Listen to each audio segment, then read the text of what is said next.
You're a mean one, Mr. Grinch. You helped the Patriots in the Super Bowl. You called a phantom offsides on Landeskog and made Murray miss all of his shots, Mr. Grinch. You changed the baseballs so the Rockies pitchers couldn't throw.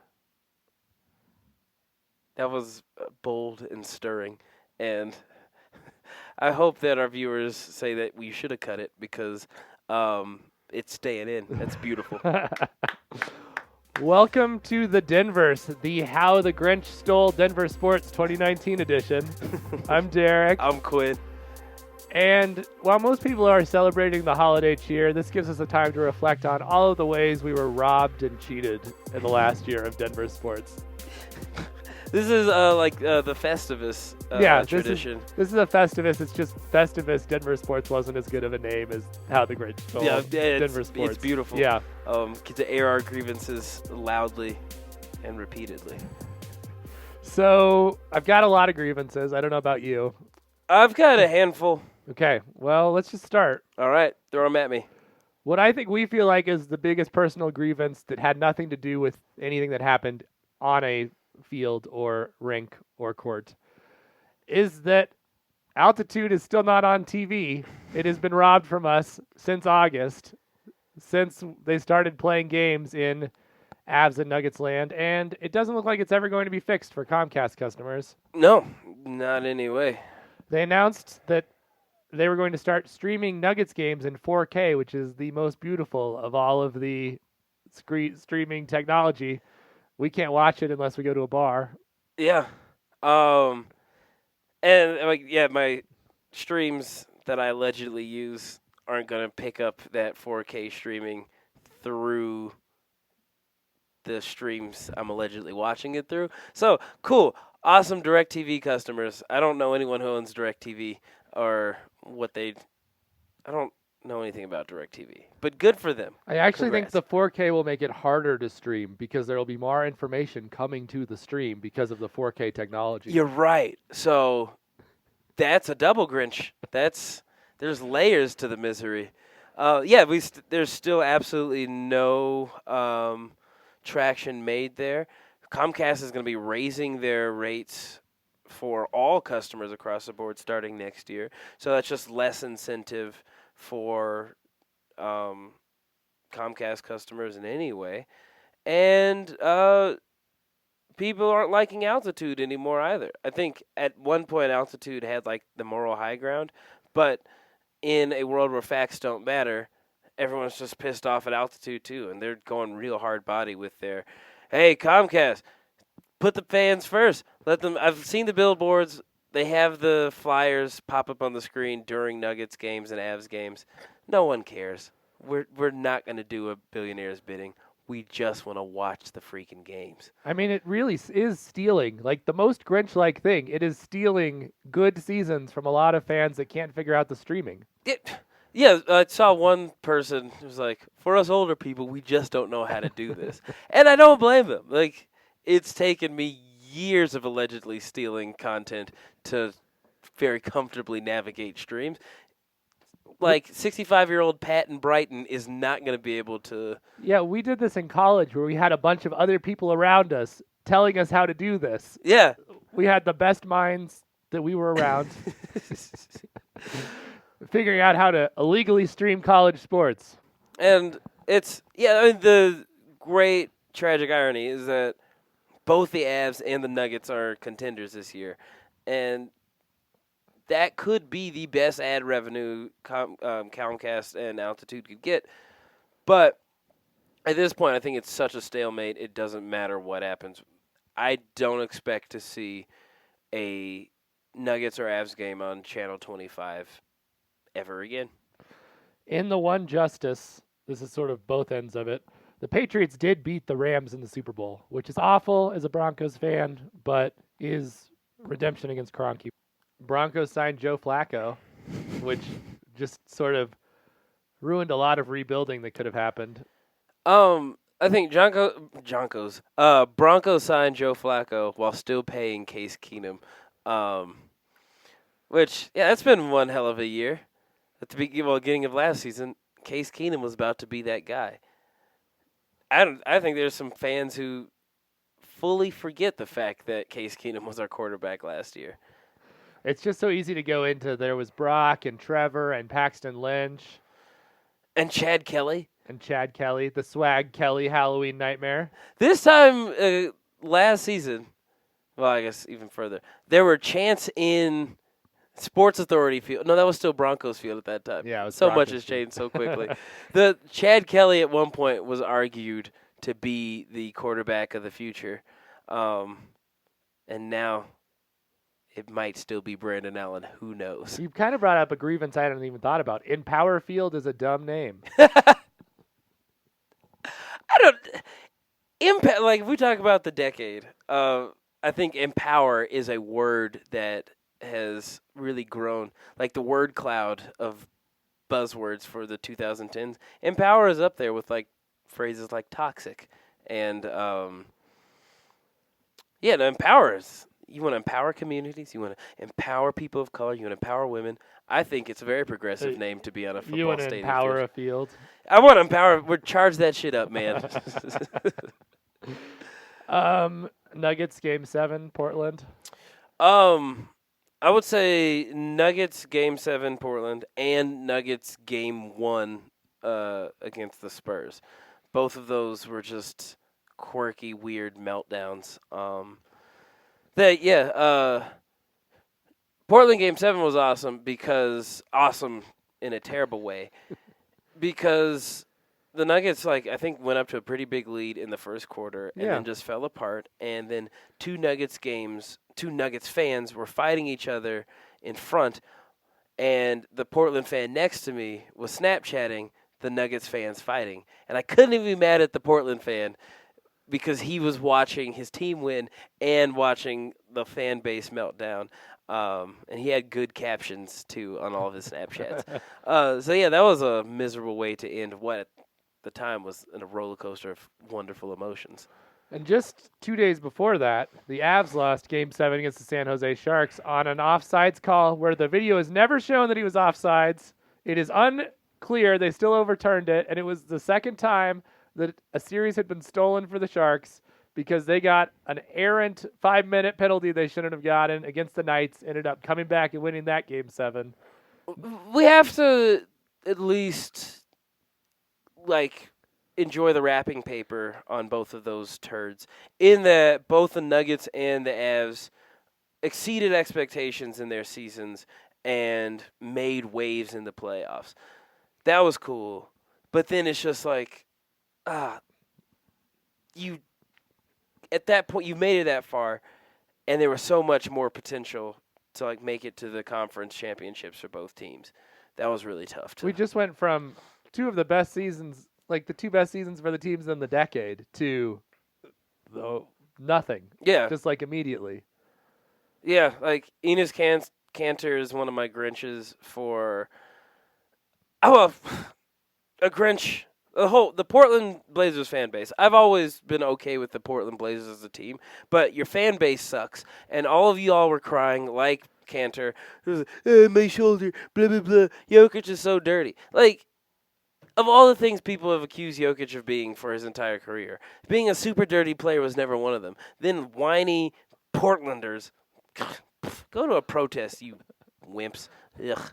Ugh. Yeah, have some vegan cheese and shut up. That was just a sad way to go about it. And then to see a Portland team who didn't deserve it then get swept by the Warriors. I guess that's a cool thing that the Warriors franchise has absolutely tanked. But it was tough just seeing the Avs and Nuggets do so well, only then to have it crash in such unrad fashion. So next on the list is just the Colorado Rockies season. Starting with ace Kyle Freeland having a terrible, terrible season. Hurt, bad. The whole starting pitching, 6 guys, all were hurt during the season. Mm-hmm. And Herman Marquez was also not as good a hitter as he was 2 seasons ago. Ian Desmond was still on the team. Hey, No, I won't allow Ian Desmond slander. I don't know why. He's just very handsome. But he was. If Ian Desmond played as well as he did this season 2 seasons ago, we wouldn't have this conversation now. But yeah, Ian Desmond still got paid a ridiculous amount of money to be mediocre at best for most of the time. The Rockies are fine just having a hole play first base for the rest of their lives because Daniel Murphy can't play first base, even though they signed him to play first base. Oh yeah, Daniel Murphy was an odd signing. Yes. And at points was like, okay, all right, I see a big guy. But then, much like the Rockies season, just disappeared for the latter half. The bullpen, Wade Davis, Jake McGee. Oh, Wade Ryan Davis? Shaw. Absolutely.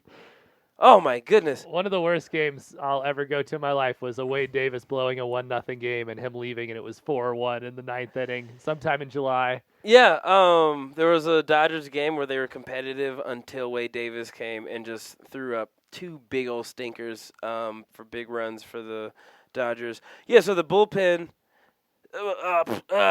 Brian Shaw, who had been terrible, was not that terrible, not by virtue of him being that much better, but by virtue of everyone else sucking so much. David Dahl couldn't stay healthy. Again. Trevor Story got hurt. Got hurt. If we have to watch a terrible team, we should at least get to watch people hit. Yeah. The baseballs, just the fact that the baseballs are rigged against the Rockies, and Major League Baseball said they don't care, and they're going to continue to let them be rigged. Sorry, it really fell off for me. What? Major League Baseball said, we are fine with the volatility in the baseballs. We're not going to change it. Oh, what volatility? Basically, they made the laces smaller, and so the balls flew further, and it made home runs go way up, and the effect was much worse at Coors Field. That's why the games were so high scoring this year. Oh yeah, like a fun, what? How many runs were scored again in that Padres series? Oh, I can't remember, but it was like, I don't know. I mean, I think the Rockies gave up like 40 runs. Yeah. Which is crazy for 3 But they games. scored 40 runs. They did. But that was a big old, what? Yeah. Okay, it was the laces. Yes. Moving on. Summer League. Okay, so this is a more personal one. I was thinking, yes, this is us ranting, but it hasn't been too emotionally, charged. Yeah. I don't know. You're pretty emotionally charged about Portland fans. Oh, well, that's Portland fans. You suck. You suck. You don't deserve a baseball team. That's what I have to say about Portland. But for us, yeah, dude. So super hyped. I think at that point the podcast had been clicking a little bit more. We were like, "Yo, let's go be real pundits about this shit." We got tickets to go to Vegas to watch the Nuggets in Summer League. And on 4th of July, what happened? Derek, tell us. Porter Jr. got hurt in practice and was precautionarily held out of Summer League. The whole Summer League. Yeah. Including our game against Boston. Yeah. If you could call it a game. Yeah, so that was depressing on a couple levels. One, Vegas is hot and expensive, but you can tell it's cheap, too. And we were there for less than 36 hours, just for the record. A Spirit Airlines flight. Porter Jr. got hurt, and so they kept him out. He was, healthy enough to play, but they were like, nah, young fella, we'll just have you sit. Bull didn't play at all. He also was hurt. We sat next to the Thomas Welsh family. Did not have a good game. Didn't have a good game. And was cut. Terrence Davis, who is now a standout for the Toronto Raptors, played so great the game before that he was then signed by the Raptors the game that we would have watched him play. I want to say Jordan Lyles. That's not his name. He was a dude. He played for UNC. He played all right. Yeah, he was okay. He was okay, but then he got cut. So Summer League, don't go to Summer League, y'all. Yeah, it's not worth it. It was a huge mistake. I think the only way we would do it again is if we were going for a week, didn't really care. Yeah. Just go in and out of games. But I don't even really want to do that. If we're gonna go to Vegas, let's just go and not care about sports. The fountains was the best experience. Yeah, I think that was really cool. the iffy buffet, not the best. You know, looking back on it, we should have gone to the Caesar's Palace buffet. Yeah, that was that- like $50 or the Bellagio. The Bellagio. We were on our way to the Bellagio, and Quinn was like, "Wait, there's this great deal at this buffet in downtown Vegas. Let's go there." Oh, well, downtown Vegas is very pretty. Yes, that part was. It's. They definitely renovated it in a nice way. It was like fun. It was like, oh, this is the Vegas, the lights they talk about. The buffet was whack. But more so, the Grinch aspect was hoping to see Porter Jr. I wanted to see Porter Jr. hit a corner 3 in mid-June. It was not until late November that I got to see it happen. And that's tough. As a fan, it's tough to have your dreams postponed for 6 damn months. Quinn also lost money on that game. I did. Yeah, I did. First time betting on sports, and they lost. They didn't even need to win. They just had to cover the spread, and then they went down by 15 points. We also met the saddest Uber driver who bets on all of the summer league games in a parlay, and he won a parlay, which would have had to have been hundreds of dollars that he won. He won on 6 games, and then he immediately went and reinvested it in a new summer league parlay. Yeah. So sad. Vegas is a weird place. It's very Grinchy. We could go to a Raiders game. I'm not opposed to going to the Broncos Raiders game. I don't know if I would wear Broncos gear at a Vegas Raiders game because as bad a rap as Oakland gets, Las Vegas is grimy in a lot of ways. And I feel like you would be as easily hit overhead with a bottle in the Las Vegas Raiders parking lot. And then you would die of heat stroke before, at least Oakland is breezy, the water off the bay. Vegas is, how hot are they building a dome? Is it a dome? Yeah, it's a It dome. has to be a dome. Yeah. Okay. We'll also be able to tell if Raiders fans are showing up or not. If it turns out it's like San Diego or not San Diego, the Chargers, then it'll just be Broncos fans there. True. One thing that's just very personal was the Buffs not getting a bowl game this year. They ended up 5-7, and Steven Montez never got to play in a bowl because the 1 year Steph Olufau was the quarterback. Just sort of a microcosm of being a Buffs fan. They had that loss in overtime to Air Force. They lost to Arizona 35-30. They lost to USC 35-31 when they were ahead, and also lost to UCLA and Washington State. They just had to win one of those games, and they would have been in a bowl game. Yeah. Well, they did exceed predictions because they were predicted to be a 3-win team. So 5 wins. That's pretty rad.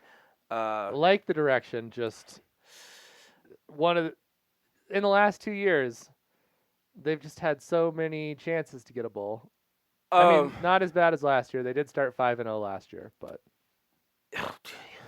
dang, yeah, that happened. Yeah, they were ranked for one week. yeah. But I'd see you not getting a bowl game sucks. But I think being able to beat the Cornhuskers,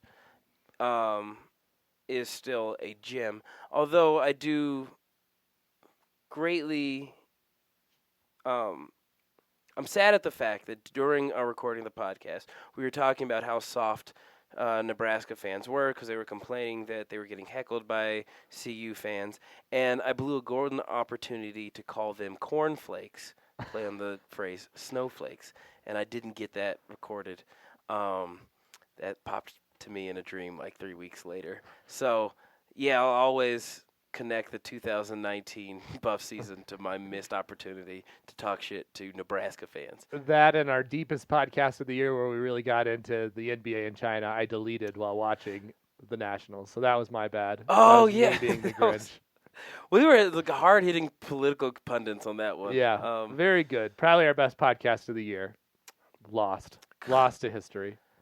I'm going to throw in a wild card one. Yeah. Denver doesn't have a WNBA team. I don't know why you're laughing. I feel like Denver is a big enough market, a progressive enough market to support a WNBA team.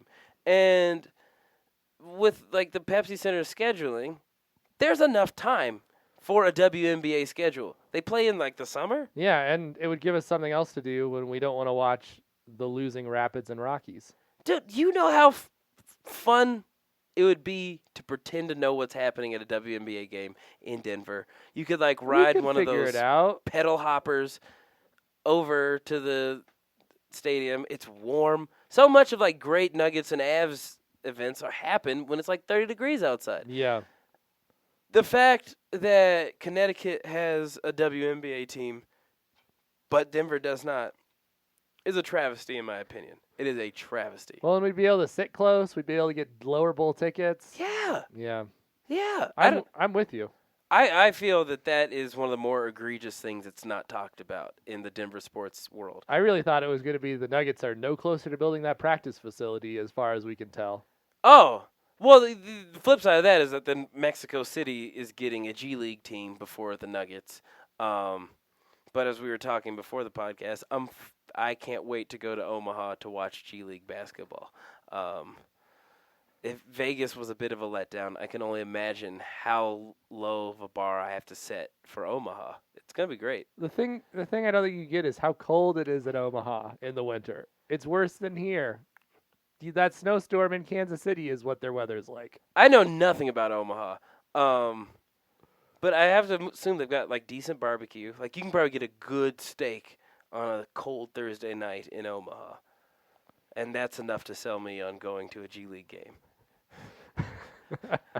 Well, I guess we'll someday find out, maybe. Maybe. Or we'll have to go to Mexico City first, apparently.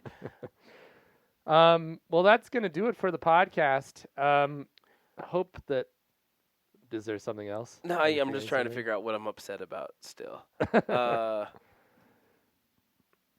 No. Merry Christmas. Happy New Year. Happy holidays in general. There's something. Check out our YouTube page, our Facebook page, our Instagram page.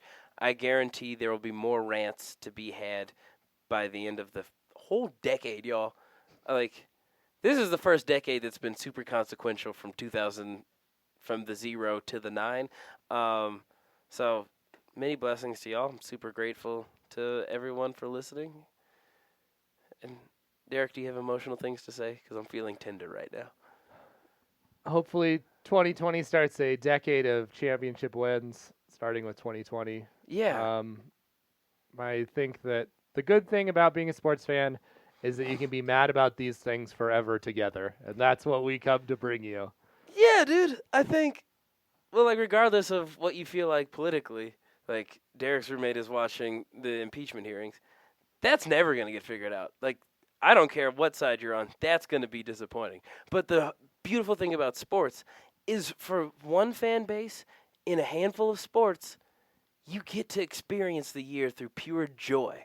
And you always get to look back on that. In this decade, we saw the Broncos win it. We did not enjoy any of Super the Bowl. season until they won, but they still won it. They won, yeah, but we got the 2013 season for most of it. We really enjoyed the Peyton Manning era. That was the second worst of those years. We got Tebow and Peyton Manning as Broncos fans. We had Ty Lawson and Kenneth Farid and Brian Shaw in the Nuggets. Matt Duchene, Ryan O'Reilly, Paul Stasny, Semyon Varlamov all gone.